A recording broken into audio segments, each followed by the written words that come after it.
Consulta plenária, se podemos incluir na pauta por acordo. Requerimento agora, Kim, é para você. Requerimento número 127/2026.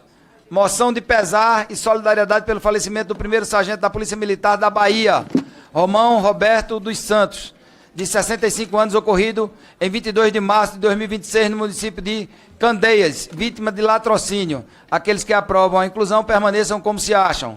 Aprovado, a matéria passará a constar do grupo dos requerimentos. Encontra-se sobre a mesa os seguintes requerimentos de inversão de pauta. Item 22, projeto de lei número 3.858 de 2023. Item 26, projeto de lei número 4.676 de 2025. Submeto à votação em bloco os requerimentos de inversão apresentados. Aqueles que aprovam permaneçam como se encontram. Presidente. Pois não, com a palavra o deputado Kim Kataguiri.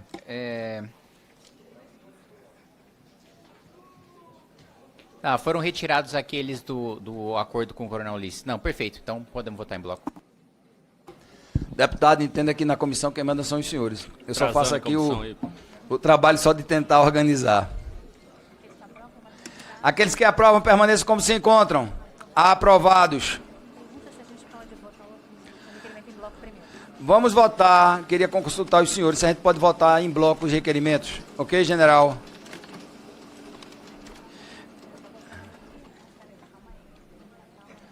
Bora, doutora Raquel. O negócio hoje é rápido. Havendo acordo, submeto à votação em bloco os requerimentos dos itens de 1 a 21 e requerimento número 127 de 2026. Aqueles que os aprovam permaneçam como se encontram. Aprovados. Senhor Solicito... Presidente, gostaria Pois não, general Girão. Gostaria só de defender aqui e pedir para me subscrever os requerimentos 1, 3, 4, 5, 8, 17 e 20. E o item 7 também, porque é o item de autoria do deputado general Pazuello. E gostaria de fazer os seguintes comentários. Hoje, apesar da festa que a gente está vivenciando aqui, eu cumprimento a todo o pessoal da Justiça, os auxiliares de Justiça também, e a turma do meu Pernambuco também, que eu também sou pernambucano, viu? Eu sou a 10 guiano de Recife, de 1982. Então chore com essa informação aí.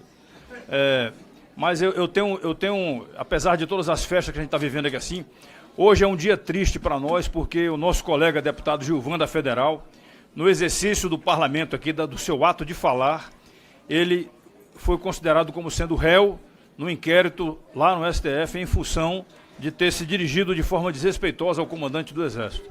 Não estou aqui querendo fazer juízo de valores em relação à situação do comandante do Exército. Estou querendo só dizer o seguinte: nós estamos cada vez mais com a Constituição brasileira virada de cabeça para baixo ou colocada numa gaveta. É um absurdo que o parlamentar esteja tendo a proibição do seu direito de falar. As críticas, elas fazem parte do jogo da democracia, do jogo político e do jogo da democracia. Então, se o comandante de uma força, ele está exercendo a função, aquela função é política. Então, se ele está na política, ele tem que receber elogios e também críticas. Então, eu lamento muito que a Justiça esteja rasgando esse item da Constituição Federal, que é o nosso artigo 53. Gostaria também de dizer que, doutora Ana Veras, infelizmente, a gente tem que admitir isso. Nós estamos perdendo a guerra em duas áreas. A guerra na defesa das mulheres, que precisam ser defendidas, porque aquele ditado que diz que a mulher não se bate nem com a flor, esse ditado está errado. Não se deve nem pensar em bater na mulher, muito menos com a flor ou com qualquer outra coisa.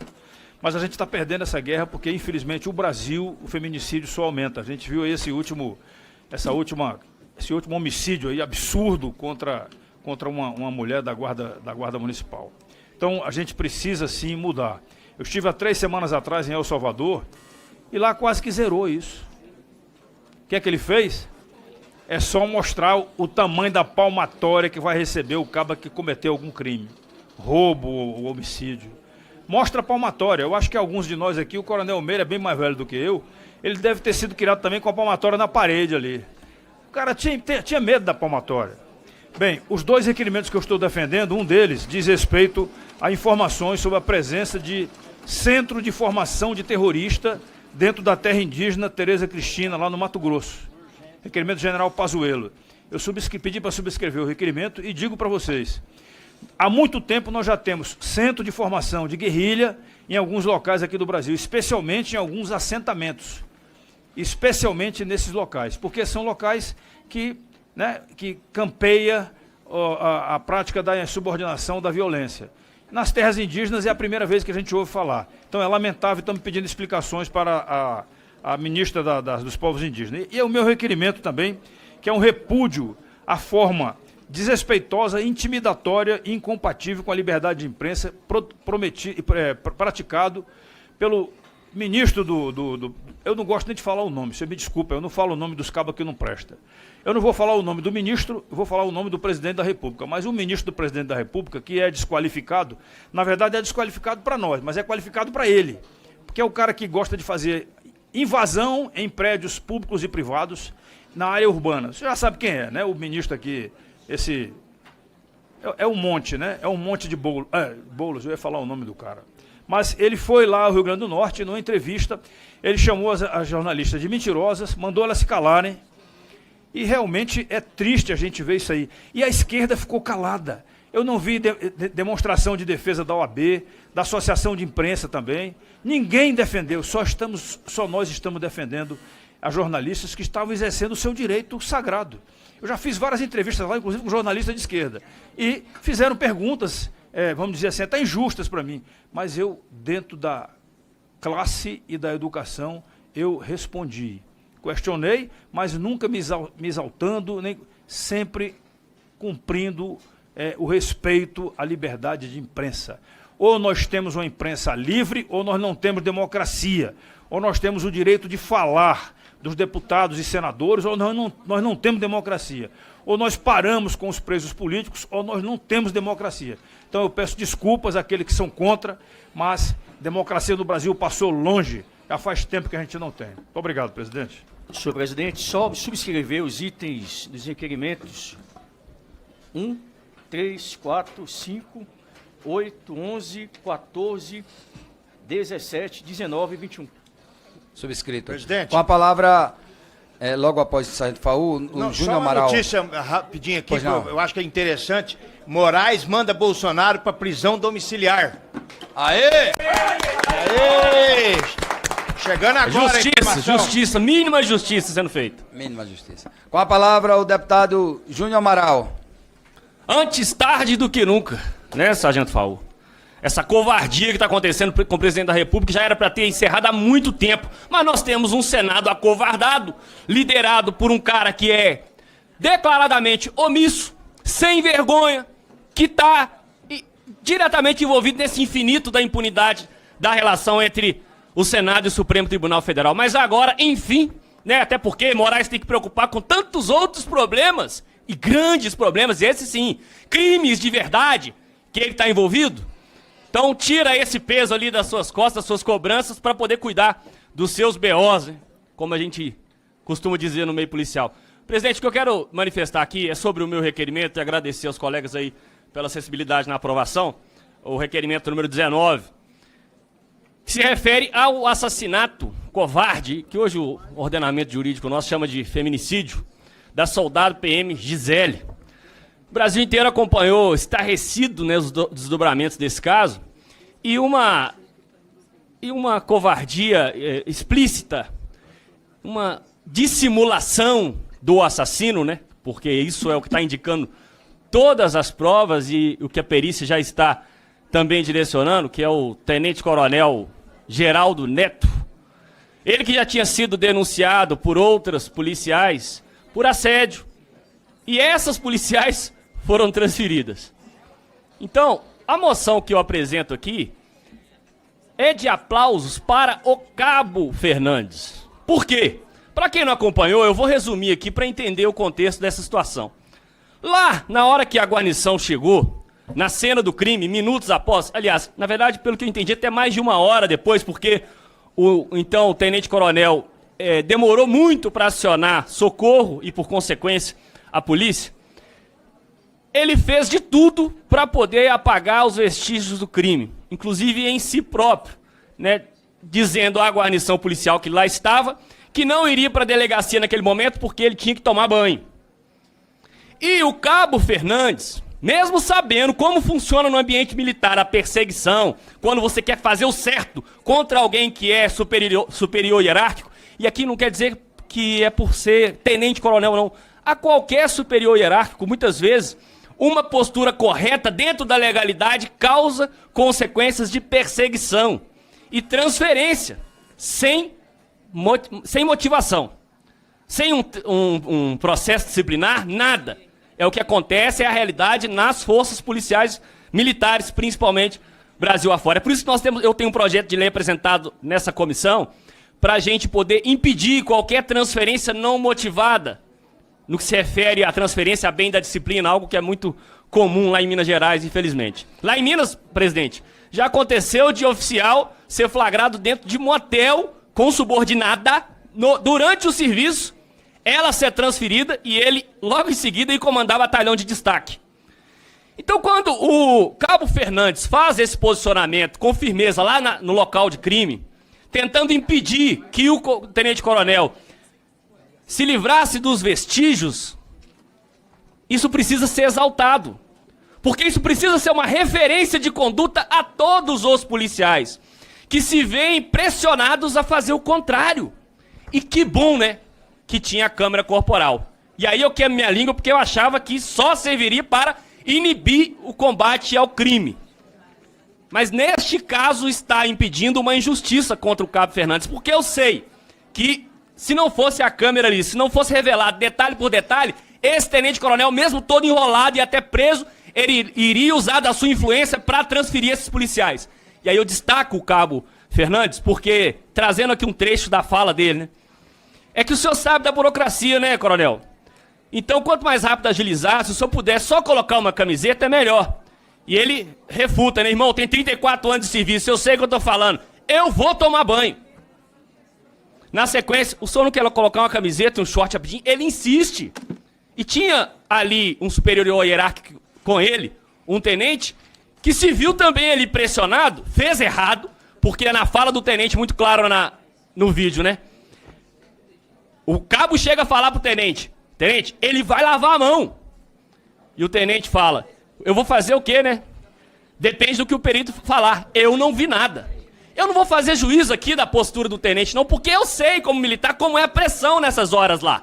Mas isso não pode ser estimulado. E quem faz o contrário, quem age dentro da legalidade, quem luta por justiça, precisa ser exaltado e reconhecido. Então, por isso, presidente, há necessidade da gente aprovar essa a moção de aplausos e fazer o devido reconhecimento em nome dessa comissão. Para encerrar, o cabo fala, né? Se tomar banho vai perder tudo, todos os vestígios. E as conversas dele estão estranhas. Porque se fosse um paisano, ou seja, se não fosse policial, a gente já teria arrastado. Então, justiça para todo mundo. E que esse tipo de conduta do Cabo Fernandes sirva de exemplo para impedir que impunidade aconteça por causa de hierarquia. Hierarquia e disciplina é muito bom quando é usado da maneira correta, em especial com justiça e bom senso de todos. Então, por isso, a moção de aplauso ao Cabo Fernandes e meus parabéns à Polícia Militar de São Paulo por ter um profissional como esse em seus quadros. E, mais uma vez, me solidarizar com a família da vítima, a Cabo Gisele, que foi vítima dessa covardia. Oi? Soldado Gisele, que foi vítima dessa covardia. Que isso não sirva de exemplo, que a gente possa dar o devido exemplo em relação à punição ao tenente-coronel, e não a quem busca fazer o certo, como é o caso do Cabo Fernandes. Antes de próximo orador, Sargento Faú, queria registrar também com muita alegria a presença de Mariana Líria, ex-presidente exatamente da Associação Federal dos Oficiais de Justiça. Com a palavra, o Sargento Faú. Quero parabenizar o deputado Júnior Amaral pela fala contundente e lembrar que, ao chegar na ocorrência, um militar do bombeiro tirou uma foto da arma na mão da vítima, da policial Gisele, porque ele achou estranho o posicionamento da arma, muito certinho na mão, e serve como prova, porque geralmente a pessoa comete o ato extremo, a arma escorrega, cai, e o coronel fez questão de colocar, em tese, certinho na mão da policial para dizer que ela havia se suicidado. Então é importante isso também. E eu fazer uma reflexão aqui, Júnior. Nós tivemos Cianorte, policial militar, matou a ex-mulher. Maringá, guarda municipal, matou a ex-mulher. Tenente-coronel, provavelmente matou a ex-mulher. Tivemos o caso que o senhor citou do policial rodoviário federal, matou a comandante da guarda. Pessoal, nós somos operadores de segurança para dar segurança pública para as pessoas, para as mulheres, para as crianças, para o cidadão de bem. Nós não podemos matar as mulheres. Nós temos que matar bandido, criminoso que faz o enfrentamento. O que está acontecendo com vocês, caramba? Eu sei que é difícil, o psicológico do operador de segurança é complicado e ele ainda tem um problema dentro do casamento, mas, pô, caramba, nós somos defensores da segurança pública, da vida das pessoas. Nós temos que ir contra bandido. Usam armas da instituição para cometer crimes graves contra mulheres. Eu não vou passar a mão na cabeça. Não vou passar. Nós cortamos da própria carne. Tem que ser severamente punido. Pô, o cara é operador de segurança. Tem um problema no casamento, ele sabe, ele conhece as leis, tem experiência de vida. O cara vai lá e me mata a mulher. Entra na casa, mata na frente de criança. O guarda municipal matou a mulher com 6 ou 7 tiros na frente de uma criança. De uma criança, filho dela, de 6 ou 7 anos. Olha a gravidade. Nós estávamos tentando, Coronel Meira, colocar na PEC 18 a prisão perpétua para alguns tipos de crimes. Esse era um. E eu conversei bastante com o relator Mendonça Filho sobre colocar o feminicídio na presença de criança com prisão perpétua no Brasil. Eu sou a favor da pena de morte, mas é uma outra discussão. E acabou que na última, ele tinha me prometido, o Mendonça tinha me prometido que estaria, eu conversei várias vezes com ele, fiz parte da comissão especial, ele recuou, teve as suas justificativas, conversou com os juristas e depois recuou também na redução da maioridade penal. O que está acontecendo com essas pessoas, pô? Entrar numa casa de uma mulher, dar 5, 6 tiros na mulher, parem com essa covardia, e muitos ainda cometem o ato extremo para não serem responsabilizados. Pelo amor de Deus, vamos parar de matar as nossas mulheres. Quero subscrever todos os requerimentos. Muito obrigado, força e honra. Fala, galera da Folha TV, não se esquece de se inscrever aqui no nosso canal para assistir programas como Folha Notícias Manhã, Folha Notícias Noite, o nosso Folha Entrevista e o nosso Barzinho das Meninas. Muitas coisas bacanas a gente acompanha por aqui e a gente precisa muito, muito do apoio de vocês para nosso trabalho jornalístico, investigativo, de curadoria de conteúdo, com vocês ajudando no nosso Pix, folhademocrata@gmail.com, ou mandando superchats, valeu demais, e os recursos financeiros, tornando-se membro do nosso canal, no nosso curso de jornalismo básico, para você ficar muito bem informado a respeito de tudo. Queridos e queridas, muito obrigado pela presença de todos vocês, vida longa e próspera. Cuidem-se, cuidem dos seus e não esquece de se inscrever aqui na Folha TV. Até mais!